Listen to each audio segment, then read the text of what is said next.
What's up, everybody? Welcome to the Phil and Leroy, the Judgmental Podcast. I'm Leroy, no Philip this week. So let's get into the headlines. We go on to Humboldt, Texas, where 16-year-old Lauren Jr. was allegedly shot by Momma's boyfriend, was found dead with her pants down. Momma's boyfriend strikes again. Here's the video. This developing story. Investigators have arrested a man they say held a teenage girl captive, then shot and killed her. This happened after 1 a.m. on Canton Trace in the Humboldt area. Good afternoon. I'm Sherman Chow. Authorities say the boyfriend of the teenager's mother is the Now, the reporter said Humble. Is it humble or humble? Or maybe that was just her twang. I'm not really sure. alleged shooter. Ugochi Iloko joins us live from where all this happened with some new information. An awful story, Ugochi. Sherman, this is just horrific if you think about it. I just got off the phone with the mother of that teen girl that was killed, and she tells me that her 16-year-old daughter was a sophomore at Nimitz High School and that she was a good girl. She's devastated and wants to know why her boyfriend would take her child away. Here are pictures, take a look at your screen now, of the 16-year-old identified as Lauren Juma. These pictures they were given to us by family members, and Harris County Constable Precinct 4 says they got a call from a woman claiming her sister was being held against her will by their mom's boyfriend at gunpoint. Deputies pulled up to a house on the 2400 block of Canton Trace near FM 1960 just after 1 a.m. and say they heard one gunshot from inside the house, then screaming. Investigators tell us another gunshot was heard after that, and then a 60-year-old man came out with his hands up. They went inside the home, and deputies say they found a teen girl dead with multiple gunshot wounds. Her mother was out of town at the time, but investigators say she was on the phone with her daughter prior to the murder. One neighbor describes what he heard and saw. I thought it was just a regular, conversation, but woke up this morning, looked down the street, and I seen a lot of police officers going on, and I heard about the unfortunate situation. And imagine you go out of town, man, and get a call from your daughter. That was her last call. Yeah, your heart really goes out to this family. We're also told by family members that Lauren wanted to pursue a career in law enforcement after high school. Now authorities have arrested, we understand, 6-year-old Van Brisbane. This is according to the Harris County Sheriff. He confirmed that. Now, we reached out to the Harris County Sheriff's Office to get more information about the motive. We have not heard back, but they did confirm that this suspect who was arrested, when he came outside of the house with his hands up, he said, "Do what you have to." Sherman? A lot of questions. All right, and a 60-year-old suspect in custody now. Now, I want to know how old the mom is. And whose house it was, cause Mama's boyfriend again. Hey, y'all women got these men around your little daughters, and they say that in the article that the residents on a block seen him come out the house and pulling his pants up. Well, here's the fool in court. The fool was in court, and he's actually being charged. So here we go. Thank you for joining us. I'm Andy Sirota. And I'm Lisa Hernandez. Van Brisbane is charged with murder in the death of Lauren Juma, a junior who attended Nimitz High School in Aldine ISD. Our Kathy Hernandez joining us live from downtown. What was decided in the courtroom this morning? Kathy? Good morning. All of this went down just a few minutes ago, so we are working to get you all of this information. But what I can tell you right now, a judge increased his bond to $2 million. This while investigators are waiting results to determine if Van Brisbane sexually assaulted the victim before he killed her. 60-year-old Brisbane is charged with murder in the death of his stepdaughter, 16-year-old Laura Juma. He stood in court this morning wearing an orange jumpsuit. According to prosecutors, Lauren called her mom on FaceTime Friday morning, saying he was standing inside her room in the dark and wanted her to tell him to get out, which she did. They say Lauren then screamed, "Mom, he has a gun," and then the call ended. When deputies arrived, they heard 2 gunshots. They took Brisbane into custody and found Lauren dead inside the home. Her father told us she wanted to join the military after high school and one day become a police officer. We talked to Brisbane's niece, who is here inside the courtroom and very emotional. I don't know. I can't say that I support my uncle and what he did, because I don't. I have no idea why she's speaking. I love my uncle. He is my uncle. I'm going to always be here for him. But at the same time, you have to understand that people have to be accountable for their actions. If we don't hold people accountable for the things that they do wrong, then people will continue to do wrong. You can't determine what's right or what's wrong based off of a blood relation. I love my uncle to death. I swear I do. But I will never be able to understand how he did something like this to Lauren. He loved Lauren, and Lauren loved the life out of him. How he could take her life from her, I can never understand it. It'd have been better off if she had just said no comment and kept going on about her business. Very emotional moments there here at the courthouse. Again, a judge increased his bond to $2 million. This while they are awaiting results to see if he sexually assaulted the victim before he killed her. They say those charges could be upgraded to capital murder. Reporting live in downtown Houston, Kathy Hernandez, KPRC 2 News. Kathy, thank you. Now Yeah, I feel sorry for the young lady, Lauren. Rest in peace to her. And ladies, it's okay to be by yourself and take care of your children. And if you want to date and mess around with this guy, do it at a separate location. You don't have to live with the dude. Don't have your children, especially these young girls, around your boyfriend. Mama's boyfriend just rears his ugly head. Now we're going to Westchester, Ohio. We have an internal investigation that found 2 Westchester police officers violated department policy when they stopped and questioned a 60-year-old black man while searching for a shoplifting suspect described as a white man in his 30s. Here's the video. Well, here's the report. Video shows Westchester officers stopping and actually questioning a black man in a Meijer store. Police records show the suspect, though, in this case was white. The innocent black shopper is now suing Meijer, the police department, and 2 officers claiming they illegally profiled him, violating his rights and humiliating him. Chief investigative reporter Craig Cheatham shows how the incident unfolded and also how police and the victim responded.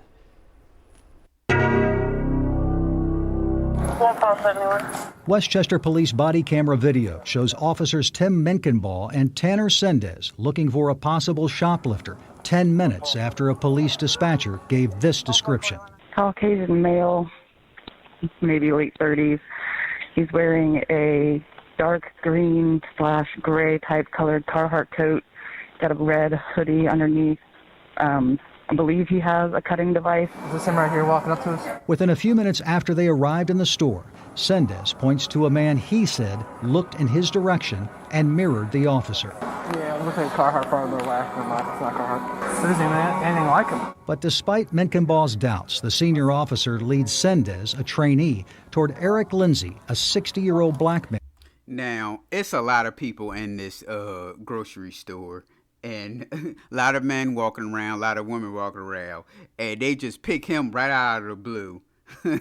Wearing a puffy orange coat. Hey, boss. Come talk to me. A police department internal investigation of the incident found at this point, you can hear a police dispatcher on the body camera video telling officers that the real suspect was still in a different part of the store. Meijer, on the general merchandise side still in the candle pile. I'm doing well until I got stopped. What's up? Yeah, LP called and said that he looked at sealed some items inside the jacket. Then, Officer Sendez tells Lindsay that Meijer Loss Prevention said the suspect is wearing a tan jacket, even though police records show that wasn't true. Well, what did they say? Because I walked in here after you guys. Listen. Yep. This isn't tan. What am I listening to?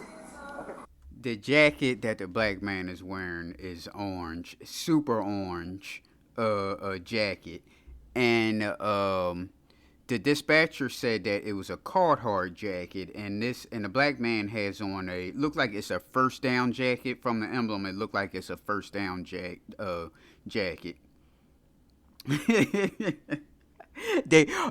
the people walking around in the store, they picked the black guy. I can see why the black guy is upset. Well, let me continue on. What am I listening to? This isn't tan. Okay. This is orange as Relax, sir. Relax. It's okay. Okay. It's okay. It's not okay. Menkenball continued questioning Lindsay. Do you have any items in your jacket? Now, keep in mind, he's sitting around talking to the guy, and as you just heard, the dispatcher said that the suspect was still in the store. The suspect could have left if he had any sense. Well, here we go. Hell yeah, I got items in my jacket. Okay. Well, the items that I walked in here with behind you guys. Okay. Well, that's not what we're being told. After that, the police dispatcher is heard saying the real suspect is near Valentine's cards. Sendez leaves with a Meyer employee, later identified as a manager. Menkenball follows. 2 minutes later, a different officer arrested a white man who matched the description of the suspect. If they made a mistake like that and it was truly a mistake, what kind of people are you hiring and giving a gun to? They made mistakes here. The last person that said that was the Eric Lindsay. That's the black guy that was in the store. He's sitting down with the news people talking about it. Westchester Police Chief Joel Herzog says the police department's internal investigation found Menkenball and Sendez violated police department policy that prohibits unjustifiable stopping and questioning of citizens, but found no evidence that the officers stopped Lindsay because he's black. When Officer Sendez first saw him and when Officer Menkenball first saw him, neither could tell his race. I think Officer Sendez says he kept mirroring me, which he felt in his experience in loss prevention led to, hey, this guy's watching us also, so maybe this guy's involved. But so, a question for everyone: what is mirroring? Does that mean like looking at the cops when he was walking around? I don't get it. So just because he was looking at the cops, that made him a suspect? Descriptions constantly change in our line of work. When but there's no evidence that description changed, correct? Not in this, no. But that doesn't mean between the time the description's put out, they have clothing in the store. Many times suspects discard what they're wearing. The I-team asked. So you go steal from a store, they just automatically just change your clothes, which is funny because the suspect, as the dispatcher described him, he had on the green Carhartt shirt and the sweater that he was wearing, what the dispatcher said. Herzog. Oh, and this chief is like playing both sides of the fence also. He doesn't want to talk bad about the cops, but he know they did wrong. And Lindsay to watch the same body camera video of the incident and describe what they see. These guys remained professional throughout this. They didn't escalate, as Mr. Lindsay. You got the wrong admit it. So he's just an angry black man, huh? Admit it. Lindsay says he saw disrespectful and clueless officers. For someone to make a mistake like that, are they that incompetent? But Lindsay says he's also concerned about his anger and loud cursing at the officers. It's nothing that I'm proud of. He says since college and throughout his life, police officers in different communities have stopped and questioned him for no good reason. You reach a boiling point, and I guess that was mine. The Westchester Police Department gave officers Menkenball and Sendez administrative warnings and required them to get retrained on field interviews. It was about as minimal of a contact as you can have with police. It was just a simple walk-up, consensual encounter, some questioning, and that was it. Lindsay filed a lawsuit. Oh, hey, well, nothing wrong with it. Last month against the Westchester Police Department, officers Menkenball and Sendez and the Meyer Company, claiming they conspired to violate his rights. Do I need to have been tased or cuffed to feel like I was done wrong? I don't think so. Westchester police charged the white suspect Tyler Brewer in the theft. Court records show Brewer failed to appear for a hearing. 9 months ago, a judge issued a bench warrant for Brewer's arrest. According to court records, Brewer has not been arrested on that warrant. Oh, much ado about nothing. Just a regular day. The cops didn't do anything wrong. They saw a guy marrying him, whatever the hell that means, and thought he was a suspect. The old black man compared to this, and the size difference too. The black man was a little bit taller, and 60 years old, and the suspect is a 20-year-old white dude. It's just a nothing story, like the chief said. Why waste my time talking about this? So we gonna go off to New Jersey, Clark Township, New Jersey. Clark Township, New Jersey is in Union, is in Union, New Jersey. That's North Jersey, so that's closer to New York. This should have been a bigger story than this is the first time I heard about this one. We have Clark Township Mayor Sal Bonaccorso caught using racist and misogynist comments captured on secret recordings. Here's the video. Sal Bonaccorso, the longtime mayor of Clark Township in Union County, New Jersey, is not taking our calls, responding to our text messages or emails. I deeply apologize for my hurtful and insensitive language. But online, Bonaccorso is engaged in full-on damage control following the release of recordings in which he is heard repeatedly using the N-word and other derogatory terms to describe black people. It was wrong. I'm embarrassed and ashamed to have spoken that way about a race of people. Bonaccorso goes on to claim in his posted apology video that he's allegedly learned and changed, adding something like this will not happen again. But it is important to note Bonaccorso reportedly denied making those racist comments when confronted by the investigative reporters who obtained the recordings. Additionally, this is not the first time Bonaccorso has been video recorded publicly making offensive remarks about black people. 2 years ago, he addressed a crowd filled with black people during a George Floyd demonstration that he's, quote, pro-black for all the good black people. The Reverend whatever that means. Al Sharpton weighing in Wednesday. I think that anytime someone that is holding office can be directly lined up with this kind of bigotry, the citizens have a right to call for him to be recalled or to step aside because they did not have the knowledge of these kind of feelings when he was elected. New Jersey. Well, Al Sharpton is right there. Governor Phil Murphy is also weighing in. Quote, Governor Murphy is deeply disturbed by these allegations, both regarding the hateful language and subsequent misappropriation of municipal resources aimed at a misguided attempt to obscure the truth. There is no place in government or law enforcement for those unacceptable words and actions. Mayor Bonaccorso should resign immediately. His hateful language has no place in society, and his behavior has irreparably damaged his ability to lead Clark Township.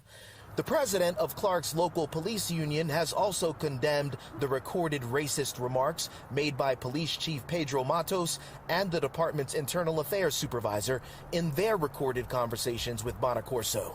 The Union County Prosecutor's Office and the State Attorney General's Office are both overseeing and investigating the Clark Police Department.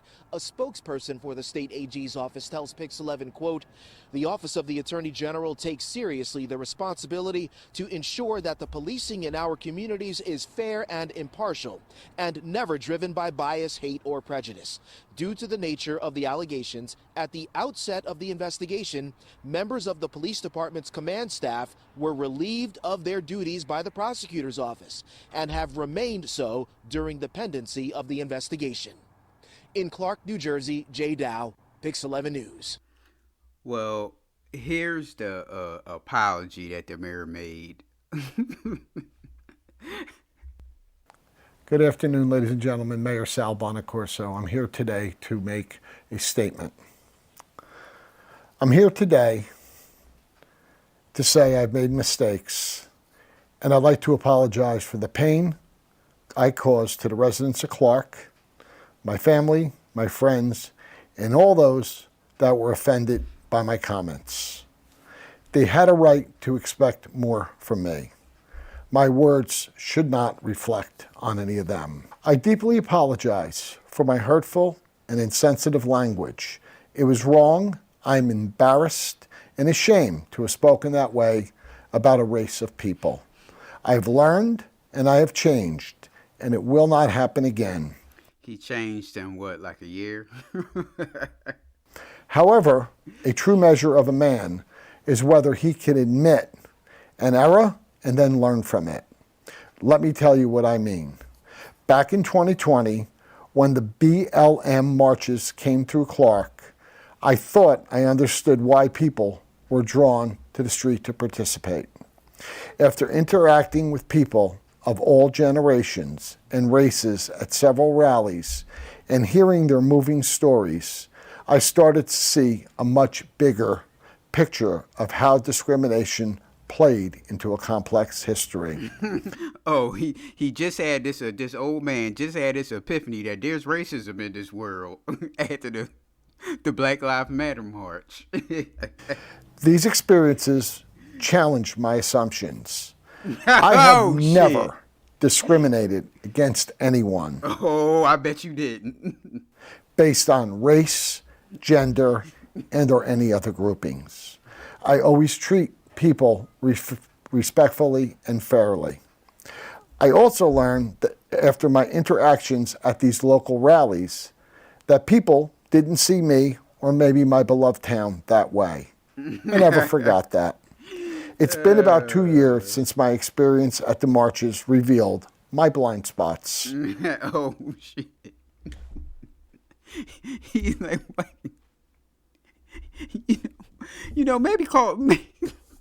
Maybe calling black people porch monkeys is bad. Since that time, I've made a shift mentally. Oh, shit. I went to those marches in 2020 thinking I was going to hear people out. Instead, I heard much more inside my own head.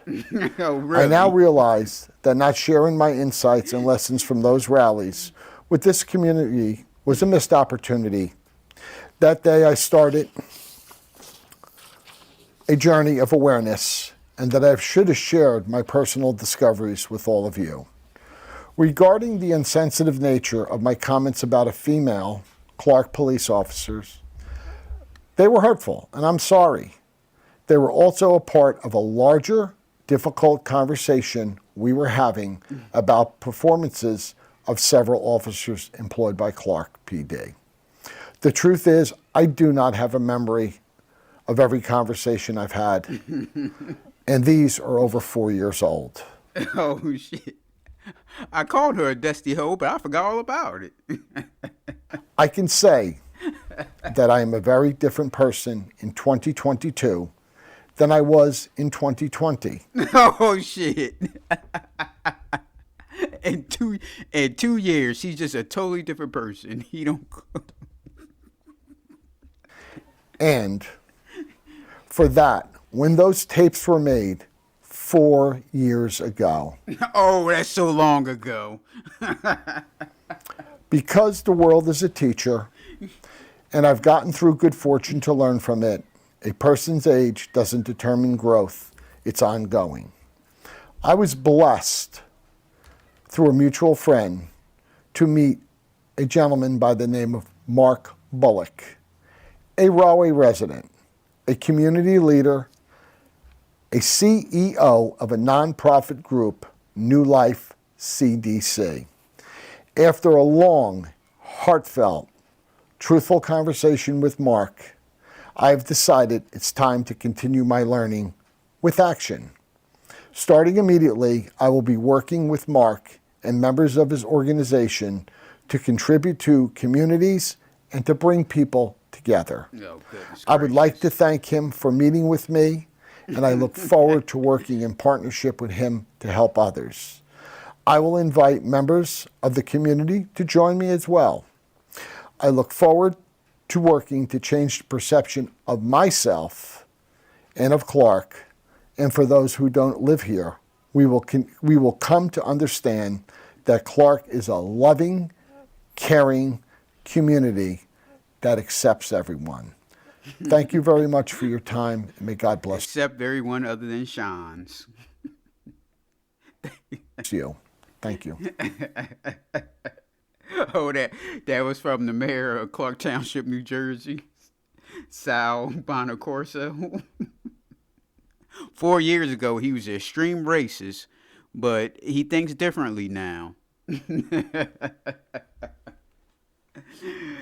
I wouldn't even have put this video out. I don't know what he was thinking about.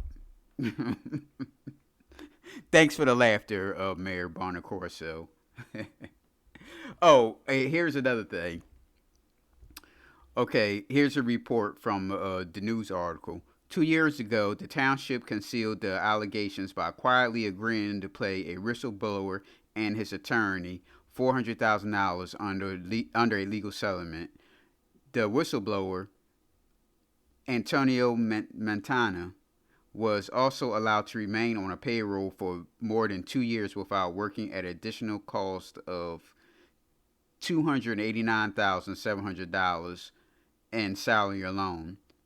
In exchange, he turned over the recordings to ensure they would not be dismembered and agreed not to file a lawsuit that had brought them into the public eye. So they paid this guy damn near $700,000 for just by keeping all this stuff quietly. $700,000. Guarantee you that man lives either on the shore or live in Miami somewhere. Thanks for being an ally, Mr. Montanana. I don't know how to pronounce his name. They said it in a report, but I forget. All right, judgmental fans. Now, the jury has to agree on whether this should fit in our Street Entrepreneur series. Street Entrepreneurs, get your money. Fuck the haters. You do your thing. Everybody just hating. Get your money. Don't stop. Get it. I don't know about this one, but here is Wakeeta Rowe. Is Wakeeta Rowe baking her own cakes? Action News investigative team found out there's something funny going on at Popcorn Sweet Bakery in Berlin, New Jersey, Camden County. Now, this is, this is New Jersey, but this is South Jersey. This part of New Jersey is close to Philadelphia. Berlin, New Jersey, Camden County. Here's the video. A woman turns to the Action News investigative team after she says a local bakery owner maced her over a dispute while she was trying to pick up a cake. And others have come forward about the Popcorn Sweet Bakery, accusing it of not delivering products, not giving refunds, or making misleading claims about what is actually made by the bakery. Investigative reporter Chad Padelli has more tonight. So I picked up the bag of popcorn and I held it from left to right across my face. And she actually maced the bag of popcorn. Sharon Karbach won a free cake from the Popcorn Suite during a February Facebook contest designed to promote the new bakery. Karbach says she mutually scheduled with the bakery's owner to pick up her cake in mid-March. When she arrived at 100 Cross Keys Road in Berlin, New Jersey, she says the baker told her it wasn't ready. She said that I was impatient, I was ignorant, and I didn't deserve the cake. A dispute ensued, and Karbach says that's when the owner, Wakeeta Rowe, maced her for not leaving the store. Karbach even called 911, but says Rowe told police she was the one who actually got maced. The alleged assault is one of various complaints. All this over a cake? There's not a cake we cannot craft. But how much baking Rowe actually does is in question. The Popcorn Suite was set to be highlighted in February on a 6 ABC program when the investigative team... Now, the ABC program they're mentioning is called FYI Philly. FYI Philly is a program where they talk about what's going on locally, bakeries, restaurants, and bars and stuff like that, and have the host go there and try the stuff and, oh, this stuff is good and come here and, you know, all that type of stuff. So they interviewed her for a segment of FYI Philly. So they have her on doing interviews from that recording from the show. Began receiving complaints. She told producers, we also craft a delicious cake donut. But we found those cake donuts are actually made by a Long Island baker by the name of Hannah, who didn't want her last name used. She says before they had finalized an agreement, she plastered my donuts all over her Facebook, claiming that she makes a bakery that don't bake a damn thing. them Like, don't say that you bake it in-house. You can say you offer this product, but don't say that you bake it, because that's lying. And Roe was unable to remember the very flavors of donuts she claimed to make when talking with our producer. I can't remember them off the top of my head. And we found this cake being advertised on the Popcorn Sweets Facebook, which looks exactly like a cake on the shelf at Walmart. So she getting Walmart cakes. How does Walmart cakes taste? Stephanie Spancake says she made the discovery. How much was that cake at Walmart? $12.99. It was $50 at her place. So the cake was $12.99 at Walmart, but it was $50 at her spot. Okay, street entrepreneurs, I give you that as a fit-in as a street entrepreneur. The hell of a markup. And these Oreo donuts advertised on the Popcorn Sweets Facebook page appeared to be from the famous Bylers at Reading Terminal in Philadelphia. Our 6 ABC cameras captured all sorts of Byler boxes in the This fool. Now, she knew that the news people gave her an appointment that they were going to show up at such and such time. She okayed it. They went in there and interviewed her. You would have think that she would have got rid of the boxes that was underneath the counter. Byler's is like I guess they're kind of like famous or popular donut place in Brenner Terminal Market. I'm assuming they have other locations, but a lot of people swears by these donuts are so good or whatever. Popcorn Sweet. Keith Byler is an owner. She came in twice, 3 times a week sometimes. Got a bunch of donuts, pies, cakes. We load up her van. Byler said he didn't mind if Rose sold his product. He liked the money. Of course you didn't mind. That's like a drug dealer. That's like a drug dealer selling keys, and they sell you the keys, and you start making your own money with the keys they gave you. Of course you don't care. You getting paid. Declined a request for an on-camera interview. In a phone call, she admitted to Action News she buys from Byler's. As for that Walmart cake, she says she buys from the same supplier as the big box store. If you look at her Facebook page, she clearly states over and over that these are cakes she made from scratch. The New Jersey division of... Yeah. So she gets the cakes from the same supplier as Walmart. So why would I go to your place and you charge me $50 for the same damn cakes Walmart had for $12? Consumer Affairs issued a... She didn't went and bought them cakes from Walmart. That's what she did. Cease and desist order for the Popcorn Suite due to its failure to post prices and a refund policy. Carbach filed a complaint summons, and a court hearing is scheduled for next week. I'm Action News investigative reporter Chad Perdelli, Channel 6 Action News. So thanks, Miss Rowe, for the comedy. That's a street entrepreneur. Get your money, do your thing. I don't know if I want to put her in a street entrepreneur series. She's just a lazy ass bakery, or do she even know how to bake? I don't know. But I give her props on her markup for the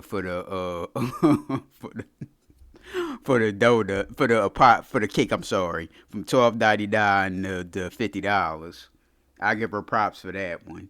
But no, she just a lazy ass bakery, and everybody wants to be a boss. I mean, continue to be a boss. That's what happens. So, well, not really much in the sports world to talk about. The Sixers are playing today.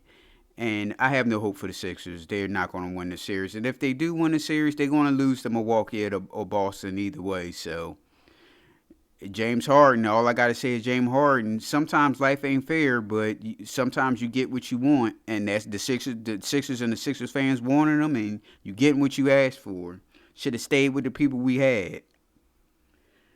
Movie TV front, well, Phil and I saw Doctor Strange, and I'll give my review the next time when we're together. I don't want to give out any spoilers or anything, but one thing I can say, I do like the other superheroes they had in the film, and I'll just leave it at that until me and Philip get together. So, all right, y'all, thank you for listening to me today. I'm all alone, so I appreciate you taking your time out to listen to me. So you can reach the Judgmentals on Facebook, Twitter, and TikTok at PNL Judgmentals, Instagram at _Judgmentals, or you could email us at pnljudgmentals@gmail.com. I appreciate you listening to me. I appreciate you listening to us too. Thank you for listening to us, by the way. Even if you listen for 2 minutes or you listen for 20, it doesn't matter. You still listen. You took your time out and you listen. And time is important. And you took your time out and listened to me. That's very important to me. So I appreciate you. Everyone, y'all have a good day.